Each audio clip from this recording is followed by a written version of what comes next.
on va parler d'une chose que j'adore, c'est le principe de l'émulsion. Je vais bouillir la crème, je reviens.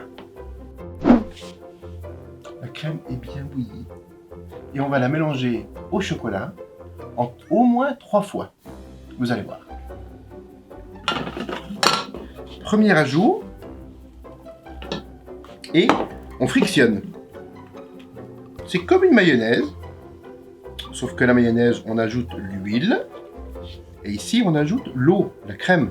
La matière grasse, le chocolat est déjà dans le cul de poule. Je l'ai juste fondu au bain-marie ou au four à micro-ondes.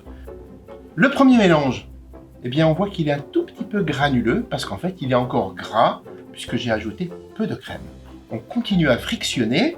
Frictionner, c'est créer de la force comme pour faire une mayonnaise, mais là je n'utilise pas de fouet.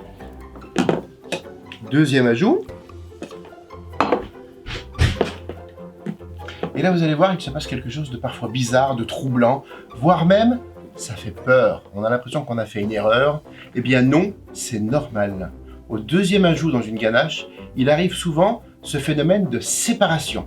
On appelle ça trancher, on appelle ça séparer. C'est le moment où la ganache est presque émulsionnée. Il manque encore un tout petit peu d'humidité. Mais regardez, c'est très important que vous compreniez le processus.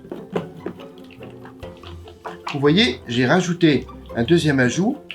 Et là, je frictionne. Et pourtant, le mélange ne se lie pas. On ajoute un troisième ajout. Je frictionne. Et là, vous allez voir, comme par magie, eh bien, on va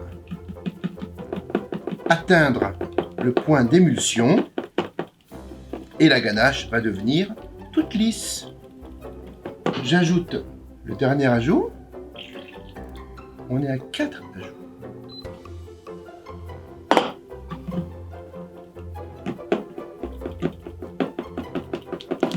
Regardez, juste de l'énergie et ça y est, la ganache, l'émulsion est arrivée. Vous voyez, elle est bien onctueuse, une vraie mayonnaise au chocolat. 3-4 ajouts, jamais moins. Jamais vous ne feriez une mayonnaise en ajoutant l'huile en une fois.